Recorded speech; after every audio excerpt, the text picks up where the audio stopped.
Hi, Miss Nikki here. Welcome to Chapter 17. We're going to discuss the endocrine system. Hopefully, if you hear endocrine, you're automatically thinking hormones. And this is part 1, so we're going to kind of go over an overview and then we'll get into each individual hormone and what it does, where it's released from, what's the target cell, what's the action once it gets there.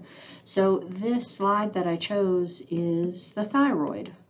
A lot of times if we're talking about hormones and endocrine, probably the most relatable topic would be hyperthyroidism or hypothyroidism. So if your metabolism hormones are not working, I'm sure we all know someone who has hypothyroidism or has had part of their thyroid removed or takes medication to regulate these metabolism hormones. So I thought I'd put this slide up here. We'll talk a little bit more about how T3 and T4 are made as we move through part 2 and 3. If we remember, the endocrine system is composed of ductless glands that are going to secrete hormones directly into the bloodstream, and then they can be transported throughout the body.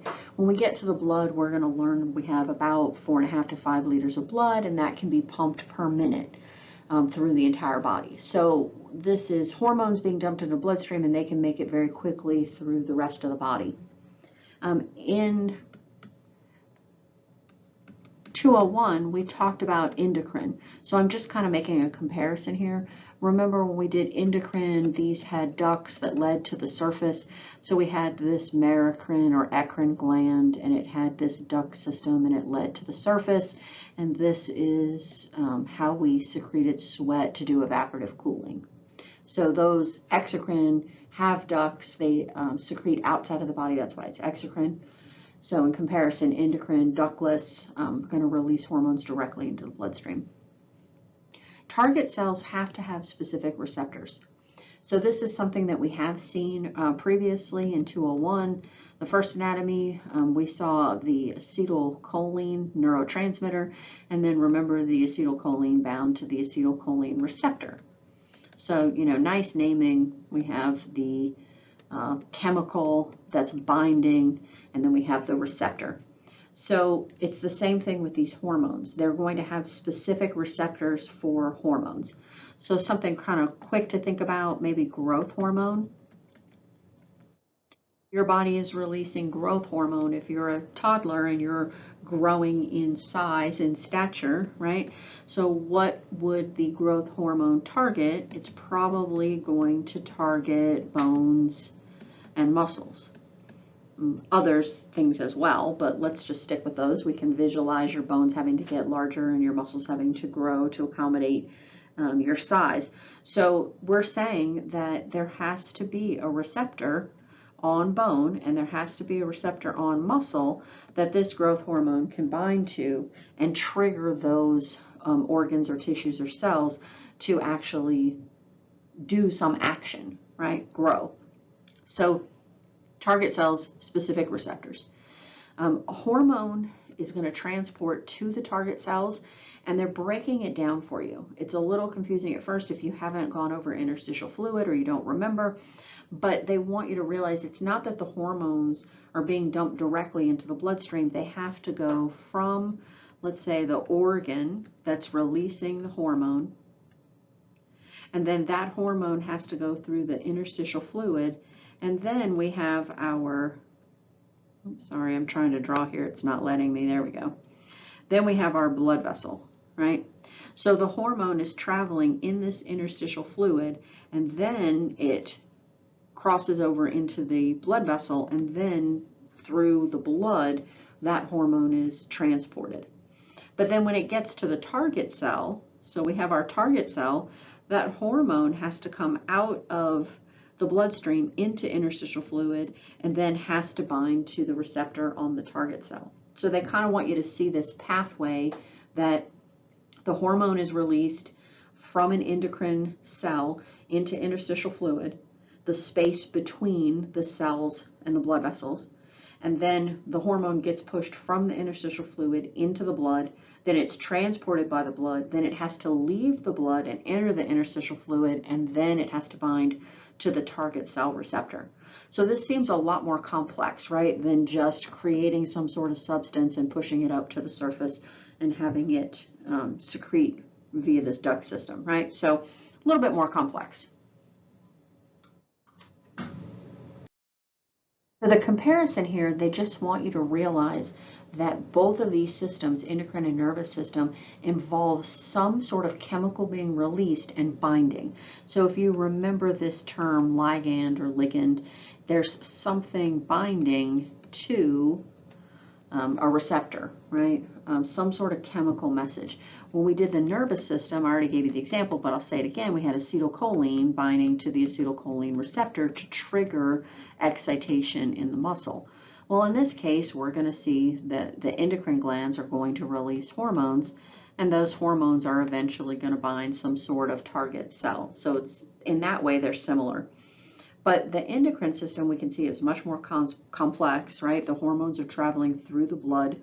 The target cell has to have the correct receptor, and that we can see some longer reaction times and some longer lasting effects. So sometimes these hormones from the endocrine system can be flowing in your bloodstream for hours up to days and causing target cells to react over and over and over again. So think of nervous system as quick, fast acting. It's going to start and stop, where endocrine's more of a complex, longer, long-lasting effect kind of reaction. Here we have a nice image from the textbook. They're showing you the heart and the blood vessels, and they're showing you a capillary bed here, and endocrine gland that's releasing. This might be a little bit hard to see, but these little green dots. So they're showing you that the hormone is traveling from the cell to the interstitial fluid into the bloodstream, and then it would come back into the interstitial fluid to the target cell once it reached that destination after it's traveled through the bloodstream. And remember, it can keep circulating. We said if these hormones don't break down right away, they could just continually circulate for days. On this image, they're trying to show you the synapse from one neuron to the next. So again, they're kind of trying to compare nervous system versus endocrine system. So I would have, list a couple of similarities and then list differences with the endocrine system. So there's a lot on this slide with the general functions of the endocrine system. I just want you to see how varied it is and how many different areas of the body require a hormone in order to function. So you can see here, it talks about cell division, differentiation. I'm usually thinking about growth hormone here. Regulating metabolism, I'm usually thinking about thyroid hormones, T3 and T4. Blood composition and volume. If I say volume of your blood, I'm thinking water. And so regulating how much water is either in your blood or being excreted via the kidneys or being reabsorbed. Blood solute concentrations. So we have sugar that's traveling in our bloodstream. It's going to be taken up by cells. This is controlled by insulin. Some of the ions that we care about, remember sodium. We need sodium on the outside of cells to set up that resting membrane potential for all muscle action, all nervous cell transmission. We also need calcium ions freely floating for those same reasons. So maintaining blood composition, maintaining the volume of your blood, growth, metabolism, digestive processes. We're going to talk about some of the hormones that are secreted in the digestive process in Unit 4, and also reproductive activities. So when I'm thinking about development and function of reproductive systems, I'm thinking about estrogen, progesterone, testosterone. You could also think of prolactin. So this is what produces breast milk. So we're going to talk a lot about different hormones, but I just wanted you to see kind of a list of how varied this is. This gets a little technical. They list some endocrine organs as true endocrine organs, and these are the pituitary, the pineal, the thyroid, the parathyroid, and the adrenal glands. But we're also going to talk about several organs and these clusters of endocrine cells that are going to secrete hormones. So we will talk about the hypothalamus that secretes hormones. We'll talk about the thymus a little bit, the heart, atrial natriuretic peptide we're going to discuss. We'll talk about the liver. We'll talk about the stomach, unit 4. We'll talk about the kidneys. They release something called EPO, erythropoietin. Adipose connective tissue, when we talk about nutrition, we'll talk about leptin a little bit. Pancreas, we'll talk about insulin and glucagon. And then for the gonads, both, remember that term gonads means ovary and testes. So for those, we'll talk about some of the hormones that are released from there as well. For lab, we will have to identify all of these organs and know where they're located, but this should be easy because a lot of these we've already done in 201. Basically, just go back and review, make sure that all of these make sense to you. Some people get the thyroid and the thymus mixed up, so make sure that you know where all these are located. Go back and look at the brain, the difference between the pituitary, the pineal, the parathyroid glands that are on the posterior side of the thyroid. And then the adrenal gland, we're going to get more specific, and we're going to talk about the cortex versus the medulla. So we'll talk about the outer ring versus the middle part. We've been talking about the function of a hormone. What does a hormone do? What can it do? We've talked about receptors. This is talking about the stimulation of the hormone. What causes the hormone to be released? So these hormones just aren't released on a whim. They're regulated by some sort of reflex system.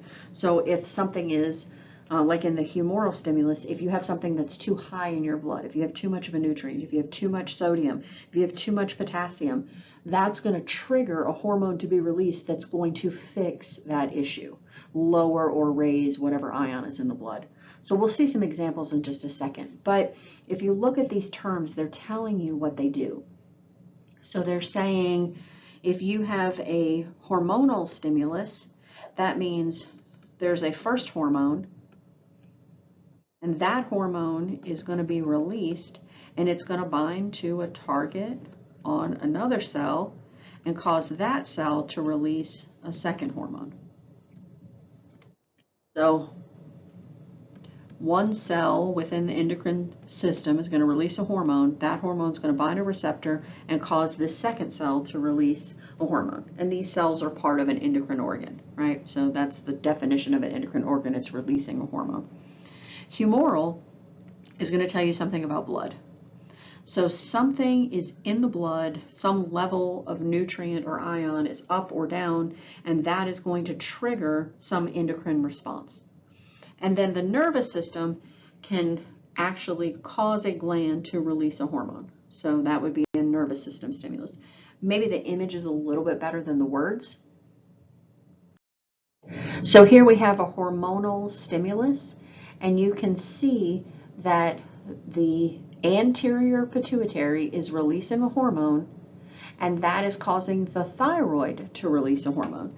So this is an endocrine gland, and this is an endocrine gland. They're releasing hormones, but this pituitary gland is releasing thyroid stimulating hormone. That hormone is going to go to the thyroid, bind to a receptor, and it's going to trigger the thyroid to release thyroid hormone. And then that's the hormone that's traveling in your bloodstream to either increase or decrease metabolism. We're going to see lots of these as we move through our different hormones. So this was thyroid stimulating hormone triggering the thyroid to release thyroid hormone. We're going to see a lot of interaction between the hypothalamus here and the pituitary. So we have growth hormone releasing hormone, and that's going to tell the pituitary to release growth hormone. So we're going to see a lot of these hormonal stimulations. For humoral, they're showing you increased blood glucose. If you have high amounts of glucose in the blood, that's going to trigger the pancreas to produce insulin, and insulin allows cells to pick up the glucose, to take the glucose into the cell and use it to generate ATP, my favorite thing, right? For the nervous system stimulation, you can see there's a direct nervous system stimulation to the adrenal medulla. That's the middle part here in purple of the adrenal gland that sits on top of the kidneys. You know this as adrenaline, right? So if you get excited, if your brain stimulates the adrenal medulla, it releases epinephrine and norepinephrine that travels into your bloodstream, and that causes blood vessels to constrict, to speed up your blood flow, speed up your heart rate.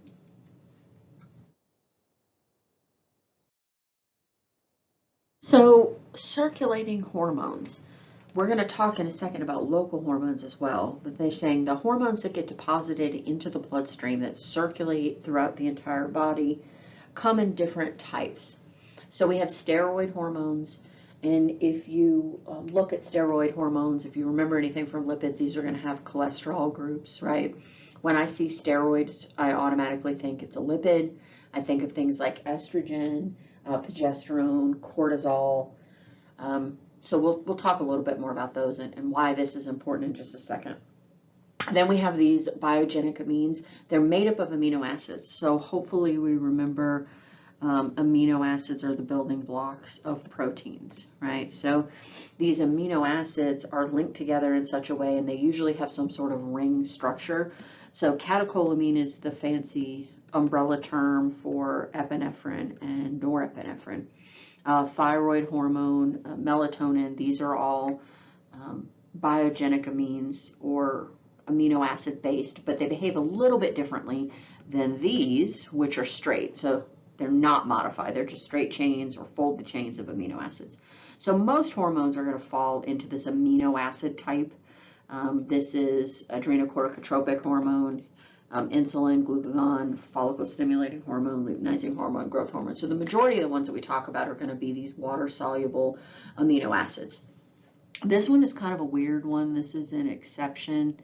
This is actually lipid soluble as well, even though it's a modified amino acid, and most of the time when we think of amino acids, we think of water soluble. They dissolve in water, or they can pass through water. Where lipid soluble, they can pass through a lipid or a lipid membrane. Thyroid hormones just in this weird group. To contrast the circulating hormones, they talk about local hormones. So they want you to know that these do not circulate. They bind to the cells that release them, or they bind to neighboring cells. So these are hormones that kind of act locally or in a very small area. They aren't circulating through the entire cardiovascular system. We are not going to cover these in this chapter. We're going to stick with circulating hormones and endocrine hormones, but I do want you to realize these exist. When we talk about the immune system, they'll come up again. Autocrines, something like growth factors. So it's a cell that could create a growth factor, and that growth factor acts back on the cell to cause it to grow. So it's kind of an auto hormone response. And then we can have neighboring cells. So in this one, if you had, let's say, if you had damage to a blood vessel. So you have your blood vessel, and let's say you have a damaged section right here where the blood vessel has a tear, then these other cells can release chemicals that act as hormones to signal macrophages. Let's spell today. I'm having issues. Macrophages. There we go. So cells nearby could signal macrophages, white blood cells, to come in and clean up any debris because there's now a tear or a cut in the blood vessel. And then another example we'll get to are prostaglandins when we talk about fever and inflammatory response. So prostaglandins can cause vasodilation, cause the blood vessels to expand a little bit. If you have tissue damage and inflammation, then the white blood cells can squeak out of the blood vessels through this vasodilation and actually get the macrophages to the area to help clean up the debris. We saw some of this when we looked at damage to the integumentary system. On this slide, they're talking about the levels of circulating hormone. So we said the endocrine gland cells are going to make hormones, they're going to dump them into the bloodstream, and they're going to be floating around in your circulatory system or cardiovascular system. So the concentration of the hormone, how long it stays in your bloodstream, depends on how much is made and how much is eliminated. So how fast is the hormone created and how fast is it eliminated? When we're talking about the release and the concentration in the blood, they are positively correlated. So that's just saying if there's an increase in the release, if you have an increase of hormone, you're going to have higher concentrations in the blood. And that makes sense, right? For elimination, we have several ways that hormones can be eliminated. They're either broken down by the liver. Maybe you remember that the liver cells are going to filter all of your blood, right? So your blood travels through your liver, your hepatocytes are going to filter the blood and then dump it back into your inferior vena cava. We'll talk a little bit more about that when we get to blood vessels. We could also use the urinary system or the kidneys to remove some of these hormones from the blood. We also can link that if you have faster elimination, that's going to lower the blood concentration, or if you have slower elimination.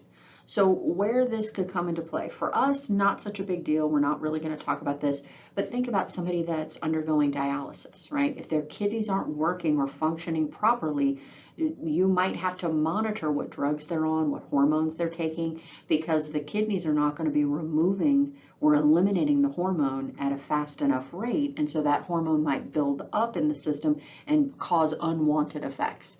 So this is something that probably more clinically down the road you'd have to pay attention to. For right now, if you make more hormone, there's going to be more in the blood. If you make less hormone, there's going to be less in the blood.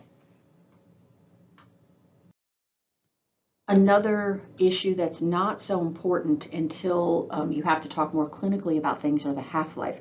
So some hormones are, we measure it, we call it a half-life, how long it takes to reduce the hormone to half of its original level. So if your endocrine gland is churning out tons of hormone, how much until about half of it is left? Well, that depends on, like the kidneys, right? It depends on the liver. It depends on the hormone. It depends on what type of hormone it is, whether it's water soluble or whether it's a steroid hormone. Steroids usually have longer half-lives. You can see their testosterone, the half-life is 12 days. For things like cortisol, cortisol is about 36 hours. So that's the stress hormone, glucocorticoid. For other hormones like follicle stimulating hormone and luteinizing hormone, it can be anywhere from 30 minutes to 2 hours. For thyroid hormone, that's pretty quick. It's about 4 minutes. So you have to make tons of thyroid hormone all the time. So again, just have a basic definition of what half-life means and realize that all of this is dependent on the person. How much you make, how many receptors you have, whether your kidneys are working, whether your liver is working, what type of hormone it is that you're releasing. Now we have to go back and talk about lipid soluble versus water soluble. So most of the time when I'm thinking about lipid soluble, I'm thinking about steroid hormones, right? So the steroid-based hormones, and then also the thyroid hormone. Remember, thyroid was that special one that was lipid soluble. So these do not dissolve readily in the blood. They diffuse across the target cell membrane because they're lipid soluble. Remember your cell membrane. We're going to have a picture in a minute, but remember your phospholipid bilayer? So what we're saying, these lipid soluble hormones can cross through the plasma membrane of the target cell. The receptors are going to be internal. So you're going to see internal receptors for the hormone. It's going to form this hormone receptor complex, and it's going to result in transcription of messenger RNA. So hopefully you remember kind of the sequence of we have DNA that's transcribed into RNA, and then we have RNA that's translated into a protein. So basically this hormone is crossing over the plasma membrane, it's binding to DNA, it's causing DNA to make messenger RNA, and then messenger RNA is making a protein. And that protein can have structural effects for the cell, or it can have metabolic effects. So it can tell the cell to break down, build up, So a lot of information here, but basically if you see a lipid-soluble hormone, think steroid, thyroid hormone, and it can cross through the plasma membrane of the target cell and actually bind internally. So this image might be a little bit better for you. You can see the hormone. That hormone is able to cross through the plasma membrane. It's now in the cytosol. It enters through the nuclear pore. It attaches to the DNA, this hormone and receptor complex. So where would you find a hormone receptor for a lipid-soluble hormone? It would be inside the cell. So this hormone complex binds the DNA, creates messenger RNA, creates proteins, and these proteins can cause effects to happen inside of the cell. The majority of cells that we talk about are water-soluble hormones. So these have to use membrane receptors. So there's going to be some sort of hormone, and that hormone is going to bind the receptor that's on the cell. So most of the time when I'm drawing some sort of hormone and receptor and cell pathway, I'm using this example of a water-soluble hormone. So these hormones can activate or inhibit enzymes inside, so enzymatic pathways, like where you take A and you break it down to B and then you break it down to C. It can cause growth through cellular division. It can cause cells to secrete. It can change permeability of the membrane, so it can open protein channels in the membrane. And we also see this with muscle contraction or relaxation, right? We saw this where channels were opened and ions were able to enter the cell. So when I see water-soluble hormones, I'm thinking amino acid based, right? These can either be the modified amino acid based or the amino acid based. And remember, these hormones are polar. When we say water soluble, they dissolve in water. Do you remember how water had a slightly positive side and then a slightly negative side? That was our polar molecule. So these hormones are polar. They can't diffuse through the membrane. They have to bind a receptor that's on the surface of the target cell. Here's an image from your textbook. They're showing you that the hormone is binding the receptor that's embedded in the plasma membrane. They're showing you that when the hormone binds the receptor, it activates this receptor, this protein, and causes another protein inside the cell to bind to it. And this has effects. This activated protein can move around in the cell and cause actions to happen. So this image is a continuation of the other image. So in the previous image, the hormone bound to the receptor that was on or embedded in the cell membrane. It activated this G protein. Well, this G protein can then move further inside the cell. It can be phosphorylated, and then it can activate another protein. So this was the first protein that was activated from the hormone. So we call that the first messenger. And this was the second protein that was activated in a cascade of events. So this is sometimes called a second messenger. This is more than I want you to know, but I want you to relate all of this back to once the hormone activates the first protein can activate other proteins and cause many effects to happen in the body. Go back to that list. What am I talking about? We said it can activate or inhibit enzymatic pathways. It can cause growth through cellular division. It can cause secretions to be released. It can cause ion channels to open. Can cause muscle contraction. So there's lots of other effects that can happen from the cell that once the message is received on the outside, it's just carried to the inside, and then it's a domino effect through the inside of the cell. Target cells create the receptors. So I wanted to drive home with this picture the point that these receptors are made by this cell. So can a cell upregulate, make more receptors? Yes. Can it downregulate and make less receptors? Yes. So the cell's response to the hormone depends on how many receptors it has. So you can see in the upregulated here, there's 2 hormones. It's binding these 2 receptors. And here we only have 4 receptors. All 4 hormones are binding those receptors. So if you upregulate receptors, if you have reduced hormone, you want to catch as much hormone as you possibly can. And you downregulate receptors in response to elevated hormone concentration. So you have tons, you don't need tons of action to happen, you just want a few of the hormones to bind. This seems kind of like a strange system, but this really stops overreacting or underreacting by the target cell. So these cells upregulate or downregulate the target receptors. So the target cells upregulate or downregulate the receptors for the hormone. And I'll again want to make sure that we realize that the receptors are made by the cell. Receptors are proteins, so they're made from DNA being transcribed into RNA being translated into a protein. So another layer of complexity is that different hormones can bind the same target cell. So you could have a target cell that has, here's our target cell, and it has one receptor for estrogen, and then it has another receptor for progesterone. That would be an example of a synergistic reaction. So one hormone basically reinforces or exaggerates the activity of another hormone. So you need both estrogen and progesterone on the target cell in the ovary. For permissive, one hormone is required for the other hormone to work. So prolactin is what produces milk, and oxytocin is what ejects milk after pregnancy.